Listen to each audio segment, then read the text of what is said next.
सबको जय मसीह की। जय मसीह की। प्रभु को धन्यवाद देते हैं आज के इस दिन के लिए कि परमेश्वर ने इस सुंदर समय को हमारे जीवन में दिया कि हम प्रभु की वचनों में से सीखें।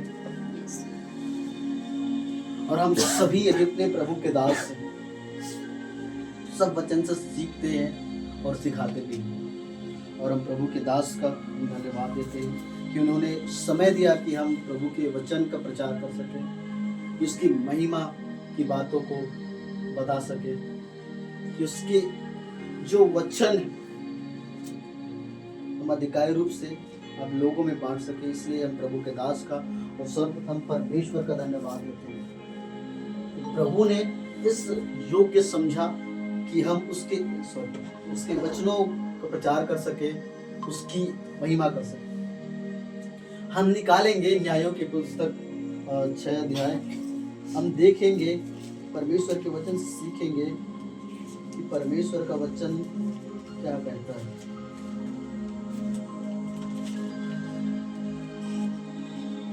Hallelujah, hallelujah.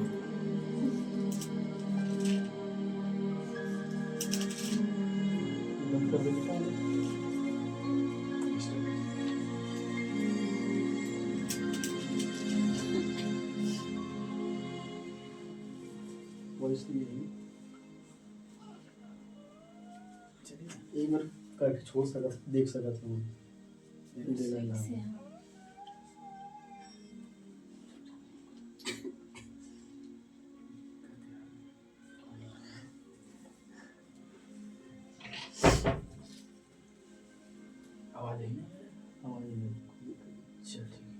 ठीक, निकालेंगे हम न्यायों की पुस्तक 6 अध्याय, उसका पहला वचन पढ़ेंगे कि परमेश्वर का वचन हमसे क्या कहता है। तब इस्राएलियों ने यहोवा की दृष्टि में बुरा किया, इसलिए यहोवा ने उन्हें मिद्यानियों के वश में 7 वर्ष तक कर रखा और मिद्यानी इस्राएलियों पर प्रबल हो गए। मिद्यानियों के डर के मारे इस्राएलियों ने पहाड़ों के गहरे खड्डों और गुफाओं और किलों को अपने निवास बना लिए। कहाँ तक पढ़ना है? 7 तक पढ़ना है। जब जब इस्राएली बीज बोते तब तब मिद्यानी और अमालेकी और पूर्वी लोग उनके विरुद्ध चढ़ाई करके अज्जा तक छावनी डाल डाल कर भूमि की उपज नष्ट कर डालते थे।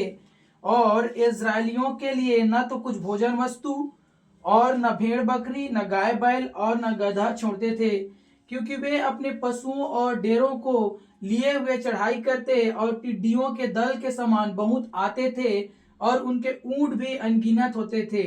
और वे देश को उजाड़ने के लिए उसमें आया करते थे और मिद्यानियों के कारण इस्राएली बड़ी दुर्दशा में पड़ गए। तब इस्राएलियों ने यहोवा की दुहाई दी। जब इस्राएलियों ने मिद्यानियों के कारण यहोवा की दुहाई दी।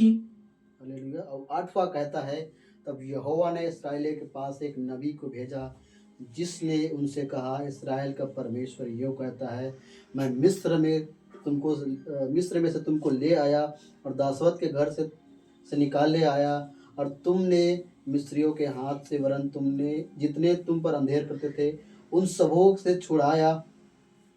और परमेश्वर 10 वचन में बताता है, मैं तुम्हारा परमेश्वर यहोवा हूँ। मेरी लोग जिनके देश में तुम रहते हो उनके देवताओं का भय न मानना, परंतु तुमने मेरा कहना नहीं माना। Hallelujah, hallelujah. पहला वचन हम जब देखते हैं तब इस्राएली लोगों ने परमेश्वर के विरुद्ध में, परमेश्वर की दृष्टि में बुरा किया। क्या है परमेश्वर की दृष्टि और मनुष्य की दृष्टि? हम जब सोचते हैं कि हमारे लिए सही है, हम जब कुछ कार्य को करते हैं हमें ऐसा महसूस होता है, ऐसा हम सोचते हैं, ऐसा हम विचार करते हैं कि हाँ ये हमारे लिए अच्छा है, लेकिन क्या हम उस कार्य को ये मान के चलते हैं कि आप परमेश्वर की दृष्टि में सही है कि गलत है? कई बार हम ऐसे कार्य कर जाते हैं जो कार्य हमें नहीं करना होता है, उसके कारण हमारा जीवन जो है बंधुआई में चला जाता है। हमारा जीवन, हम गिरावट, आत्मिक रूप से गिरावटों को देखते हैं, शारीरिक रूप से गिरावट को देखते हैं, हर प्रकार की बातों में हम गिरावट को देखते हैं और हम अपने आप को दोषी पाते हैं। हालेलुया। हालेलुया। अपने जीवन में नकारात्मक बातों को लेकर, अपने जीवन में नकारात्मक बातों को हम जब सोच कर जब अब चलते हैं, या तो कोई हमें बताता है तो उसकी बातों का हम विश्वास कर लेते हैं। एक बात मैं आप सभी को बताना चाहता हूँ। जब मैं आ रहा था तो परमेश्वर ने एक बात को मुझे बताया कि आपको ऐसा बताना है कि लोग समझे। परमेश्वर ने बोला और हमने कुछ और किया, और हो सकता है कि हमने उस बातों को सही रूप से ना लिया, या तो नेगेटिव थॉट्स में लिया। नेगेटिव मतलब कि नकारात्मक। एक मसीह भाई थे, दो मसीह भाई ऐसे ही जा रहे थे, खेल रहे थे। एक तो बहुत बड़ा था, एक 18 साल का था, एक 6 साल का था। मसीह होने के कारण उनके संसार के लोग उनके साथ खेलते नहीं थे, तो वो किसी दूर जगह में जाकर खेलते थे। लेकिन एक दिन ऐसा हुआ उनके जीवन में, वो गए और गए और गए, और एक ऐसी जगह में चले गए जहाँ कोई नहीं था। अर्थात वो जंगल के आसपास गए, और जंगल के आसपास जाने के कारण वे उस जंगल में मगन मुग्ध हो गए, और उसमें खेलते खेलते खेलते एक खाई में उनका जो बड़ा भाई था वो गिरा। अब एक छोटा भाई 6 साल का, बड़ा भाई 18 साल का। वो गया और गया और गया, उसने चिल्लाया, उसने रोया कि कोई तो हो बचा लो। उसने परमेश्वर को पुकारा, कोई तो हो बचा लो। कोई नहीं सुना वहां पर, क्योंकि जंगल के बीच में कोई नहीं। सिर्फ जंगल के बीच में वही दो ही व्यक्ति थे, दो ही व्यक्ति खड़े थे, दो ही व्यक्ति थे। एक जो था, जो गड्ढे में गिरा हुआ था, उसका बड़ा भाई था, लेकिन छोटा भाई था जिसके पास उतनी सामर्थ नहीं थी, उसके पास इतनी शक्ति नहीं थी कि वे उस बड़े भाई को खींच के निकाल सके। हालेलुया। हालेलुया। लेकिन मैं ये बताना चाहता हूँ मेरे प्रियो, उसका छोटा भाई कहीं से तो कुछ तो रस्सी लेकर आया वहां पर, उसने डाला उस खाई में, उसको धीरे धीरे धीरे धीरे धीरे धीरे धीरे धीरे धीरे करके उसके बड़े भाई को वापस निकाल दिया। क्यों? क्योंकि वहां पास उसको कहने वाला कोई नहीं था कि तू ये कार्य नहीं कर सकता, और उसके मन में ये विचार डालने वाला व्यक्ति कोई नहीं था कि तू ये कार्य नहीं कर सकता। जैसे हम पवित्र आत्मा में बढ़ते हैं, हम आत्मा में बढ़ते हैं, और परमेश्वर की सामर्थ हम पर आती है, तो बहुत सारे लोग करते हैं, बहुत सारे लोग बोलते हैं हमें, कहता है तू करेगा ये काम। हमारे मन में वो नकारात्मक बातों को डालता है। शैतान किसी न किसी के माध्यम से हमारे मन में वो नकारात्मक बातों को डालता है, और जो परमेश्वर का अभिषेक जो हमारे अंदर में रहता है, परमेश्वर की सामर्थ जो हमारे अंदर में रहता है, जिसको हमें परमेश्वर ने दिया रहता है कि हम उसके कार्य को करें, और हम वहाँ पर स्टक हो जाते हैं, हम वहाँ पर रुक जाते हैं। तो परमेश्वर का अभिषेक तो हमारे अंदर तो रहता है, लेकिन उस नकारात्मक बात को हमारे मन में सोचने से, विचारने से वो अभिषेक कार्य नहीं करता। वैसे ही यहाँ पर जो इस्राएली थे, एक ऐसा कार्य जो परमेश्वर ने उसको मना किया था वो कर लिए। वो कार्य था कि उनके देवी देवताओं को वो क्या कर रहे थे? दंडवत किए। फिर हम देखते हैं कि उनके जीवन में विद्यानों में 7 वर्ष मतलब पहले तो मूसा जब था तब वो 40 वर्ष तक उस जंगल में फिरे। उससे पहले वो परमेश्वर ने उनको मिस्र से 450 साल तक मिस्र में गुलाम थे। 4.5 वो 40 वर्ष जंगल की बात है। वो उस गुलाम अवस्था में थे। मूसा ने, परमेश्वर ने उनको सब कुछ छुड़ाया, और छुड़ाने के बाद वो 40 वर्ष निरंतर भटकते रहे, और वहाँ पर उन्होंने यही बात जो इस्राएलियों ने किया था, वो परमेश्वर के छोड़कर किसी और देवी देवताओं की आराधना करने लगे, किसी और देवी देवताओं की पूजा करने लगे। इससे पहले भी हम 4 अध्याय में देखते हैं कि एक जो परमेश्वर के दास थी, उसके द्वारा इस्राएली छुड़ाए गए थे, लेकिन आने वाले दिनों में फिर वे वही गलती कर देते हैं। ये गलतियां बार बार इस्राएली के जीवन में होती रही, क्योंकि वे परिपक्व परिपूर्ण ना होने के कारण, या तो परमेश्वर में सीधाई से ना चलने के कारण वो ये गलतियां बार बार होती थी। या तो हो सकता है किसी का अच्छा मित्र हो जाने के कारण, किसी का अच्छा दोस्त हो जाने के कारण हमारे जीवन भी हम ऐसे कार्य कर देते हैं जो परमेश्वर की दृष्टि में गलत होता है, और हम उसमें आगे परमेश्वर के साथ आगे नहीं बढ़ पाते। फिर इस्राएलियों ने परमेश्वर को पुकारा, दुहाई दी। दुहाई का अर्थ है, क्यों दे दुहाई? ठीक बंधुआई में थे तब तक तो ठीक था, कुछ तो मिल रहा था। लेकिन वे जंगलों में फिरते रहे, जंगलों में रहे, गुफाओं में रहे और हर प्रकार के कीलों में वो जाकर रहने लगे। जब वे अपना बीज बोते थे, जब बीज बोते थे तो मिद्यानी आकर उनको खत्म कर डालते थे। वे उन टिड्डियों के समान थे। जैसा टिड्डी अभी हम लोग खेती बाड़ी करते हैं तो टिड्डियाँ आती है और खेत को नष्ट करते, जब तक हम उस पर दवाई नहीं लगाते। वो वैसे ही बहुत तरह थे और आते थे और उनको क्या करते, उनके फसलों को खत्म कर देते थे, नष्ट कर देते थे। और उनके लिए उन ना तो गाय बैल गधा कुछ भी नहीं छोड़ते थे, वे उसको ही ले जाते थे। देखे देखे देखे इसराइली देखे क्या हो गया प्रभु, क्या कर दिया हमने। फिर वे आए, दुहाई दिए। दुहाई का अर्थ है गिड़गिड़ाना, रो रो कर बोलना और पछताना, पश्चाताप के साथ उस परमेश्वर के समीप जाना और परमेश्वर का पुकारना। दुहाई का मतलब बात ही नहीं है। हो सकता है वो घुटने में आएंगे, घुटनों में आकर परमेश्वर से गुड़ाए होंगे, गिड़गिड़ाए होंगे कि परमेश्वर मैंने स्वर्ग और तेरे विरुद्ध में पाप किया है, खुदावन तू मुझे क्षमा कर और मैं फिर से बचा।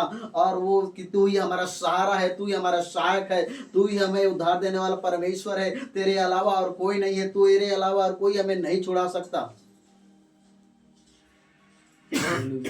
वैसे ही हमें जानना है हमारे जीवन में अगर बार बार कठिनाई आती है, बार बार हम बधुआई में जाते हैं, बार बार हम देखते हैं। कल एक भाई से हम बात ही कर रहे थे एफबी में, तो वहाँ पर उन्होंने बताया कि वो पोलैंड में रहता है, अच्छी खासी नौकरी है। लेकिन हमने पूछा कैसे हुआ, उन्होंने बताया कि करेंट सिचुएशन ऐसा है कि अभी बता ही नहीं सकते, कुछ नहीं कर सकते, कि हम प्रार्थना के अलावा अभी कुछ कर ही नहीं सकते। वे जो उस दूर देश में है और दूर देश में रहकर इतनी अच्छी कार्यों को कर रहा है, लेकिन फिर भी उनके जीवन में वो समस्या है, वो बाधा है। क्यों? क्योंकि परमेश्वर कार्यों को भूल चुके हैं। वो एक ऐसी जगह में हम देखते हैं, बहुत से लोग को देखते हैं, परमेश्वर के दासों को देखते हैं कि बहुत अच्छा है, दूर से तो सब अच्छे लगते हैं। लेकिन जैसे हम आंतरिक भाग में जाते हैं, जैसे हम उसके आंतरिक भाग में जाते हैं, अभी अभी हम देख रहे हैं कि जितने भी सच्चे मसीह हैं उनके जीवन में इतने दुख और तकलीफ है कि वे अभी उससे उभर ही नहीं पा रहे हैं। लेकिन जितने लोग अपर लेवल में हैं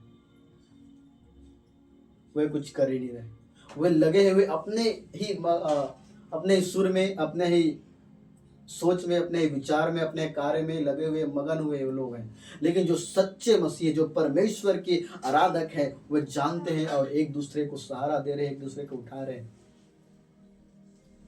हालेलुया। मैं बस इतना कहना चाह रहा हूँ कि जो परमेश्वर का वचन जो निकला है, कि आज हमें परमेश्वर का दुहाई देने की जरूरत है। हो सकता है हमने अगर गलती किया है, अगर नहीं भी किया है तो भी मान लेना है कि हाँ परमेश्वर, मैंने स्वर्ग और तेरे विरुद्ध में गलती किया है, कि तू मुझे क्षमा कर, तू मुझे पवित्र कर, कि तू ही मुझे छुड़ा सकता है, तू ही हमें बचा सकता है। फिर एक नाम आता है गिदोन करके। गिदोन, हम भाई और पप्पू के दास करके इस विषय में हम बात ही कर रहे थे कि परमेश्वर ने स्वप्न में इस प्रकार से बात को हमको दिया कि एक जंगल है, उस जंगल में परमेश्वर के लोग हैं जो अशिक्षित लोग हैं, और वहां पर बोले, परमेश्वर ने एक शब्द के बोला गिदोन, और बोला तुमको यहाँ रहना है। इसका अर्थ यही है मेरे प्रियो, गिदोन का अर्थ है काटना। गिदोन का अर्थ यही है कि उस जंगल को काटकर सफाई करना। क्योंकि जैसा परमेश्वर के वचन में हम देखते हैं आगे कि बाल के नबी की जो वेदी थी, वो गिदोन गया उस वेदी को काट डाला, तोड़ दिया। अब तोड़ने के पश्चात सुबह जब हुई तो सब लोग देखते हैं तो सब बोलते हैं कि ये उसी गिदोन का काम है, इसने उसे किया कि उसने अपने पिता के बनाए हुए वेदी को तोड़ दी। फिर परमेश्वर उनको बोलता है। कई बार गिदोन परमेश्वर की परीक्षा लेता है कि तू ऐसा कर दे प्रभु, तू ऐसा कर दे प्रभु तब मैं जानूं, तू ऐसा कर दे प्रभु तब मैं मानूं। फिर वो मानता है। हर बार उसे परमेश्वर बताता है कि मैं ही हूं जो तेरे संग हूं। फिर आगे हम देखते हैं आगे हम देखते हैं तो परमेश्वर एक परीक्षा उनके भी लेता है। एक परीक्षा नहीं, वो एक सेना को तैयार करता है। वो ऐसी सेना को तैयार करता है कि वो जितने भी लोग रहते हैं वो मिद्यानियों को और उनके जो लोग थे उन सब को क्या करे, खत्म कर डाले। अब ये देखेंगे एक मिनट, उनमें चार लोग थे, तीन लोग थे, मिद्यानी, अमालेकी और पूर्वी लोग। हालेलुया। हालेलुया। इन तीनों लोगों के पास इतनी बड़ी सेना थी कि वे एक ही बार में सबको खत्म कर देते, लेकिन परमेश्वर की सामत इन लोगों के पास थी। फिर वो गए, बोले कि एक नदी के पास जाओ, एक स्रोता के पास जाओ और बोलो अपने लोगों के, जाकर वहां पास पानी को पिए। गए गए गए गए गए, कई लोग तो घुटने टेक दिए, कई लोग तो चपड़ चपड़ करके इधर उधर देख के पानी पी रहे थे। तो परमेश्वर ने जो चप्पल चप्पल करने वाले जो 300 लोग थे उनको अलग किया, और जो जितने भी लोग थे करीब करीब 20 की 22,000, एक मिनट हम देखेंगे।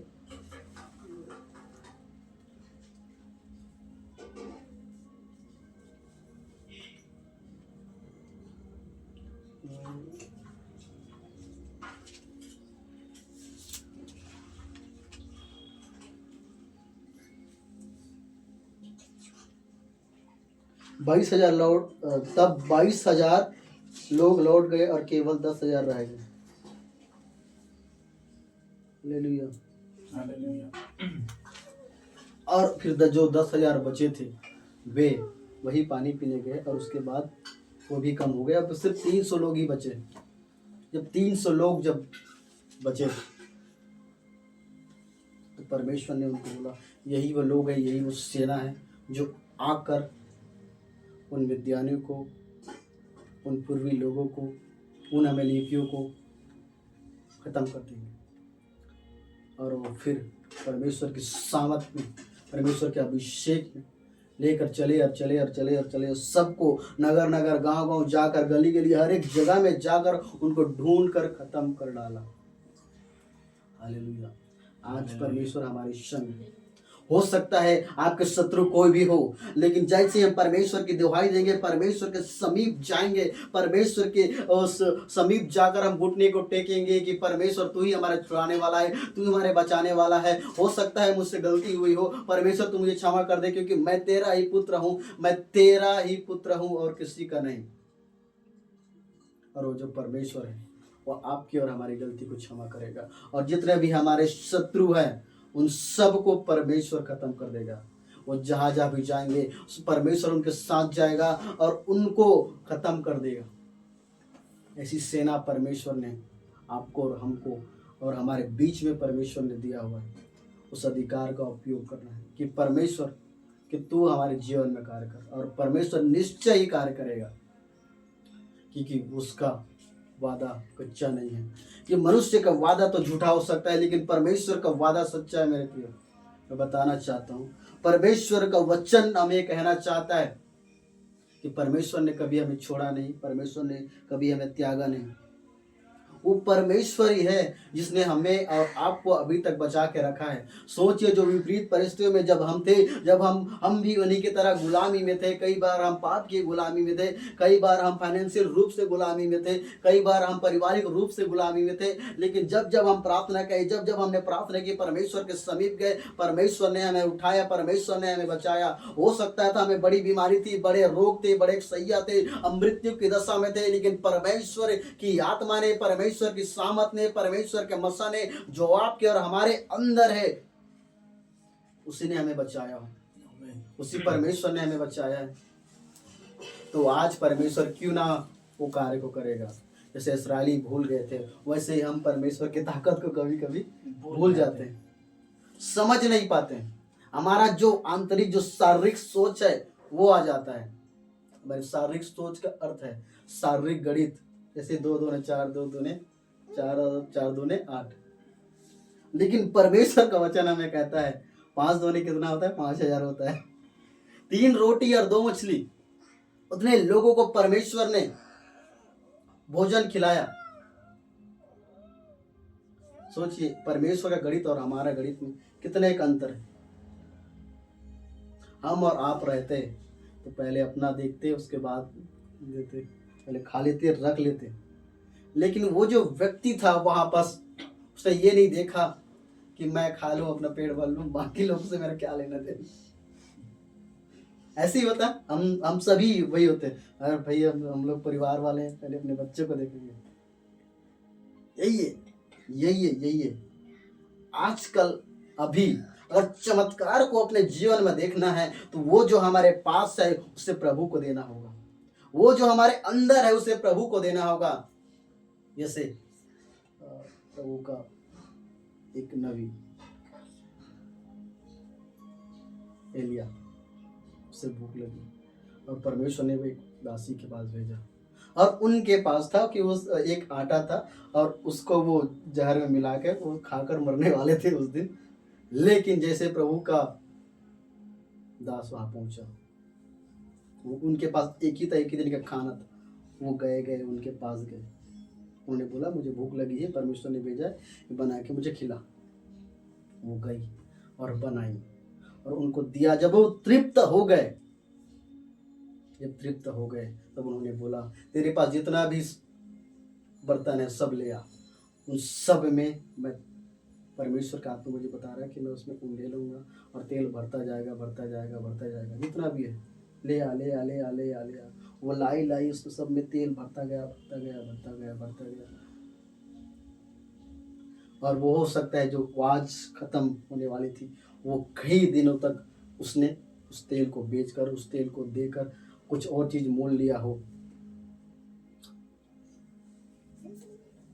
वैसे ही हमारे पास जो है उसे परमेश्वर को देकर परमेश्वर को तृप्त करना है। तृप्त अभी हम परमेश्वर को कुछ नहीं दे सकते सिवाय धन्यवाद के। क्या हमने धन्यवाद दिया हर एक बातों में? कई बार हम चूक जाते हैं, कई बार हम ऐसी दशा में हो जाते हैं कि जब तक वो चीज नहीं मिलती है तब तक हम बहुत ही प्रार्थना करते, बहुत ही आराधना करते, बहुत ही परमेश्वर की उस महिमा को करते रहते, लेकिन जैसे ही मिलता है वैसे धन्यवाद प्रभु हो गया, फिर इधर। लेकिन प्रभु का वचन हमसे कहता है कि वही तो टाइम है कि परमेश्वर को और डबल रीति से धन्यवाद देना, उसका गुणानुवाद करना, तभी वो परमेश्वर उसमें और हमें प्रतिफल देगा। हम कई बार चूक जाते हैं इस्राएली के समान। हम सोचते हैं प्रभु 40 दिन का सफर था, 40 साल क्यों लगा? हाँ इस्राएली कई बार हम जब छोटे थे, जब पढ़ते थे, जब ये वचन हमारे जीवन में या फिर हमारे प्रभु के दासों के द्वारा हम सुनते थे, 40 दिन का जो चलना था उनको चल ही लेते भाई, क्या ही दिक्कत होता, काहे 40 साल लगा? तो अब जाके समझ आता है वो 40 साल क्यों लगा।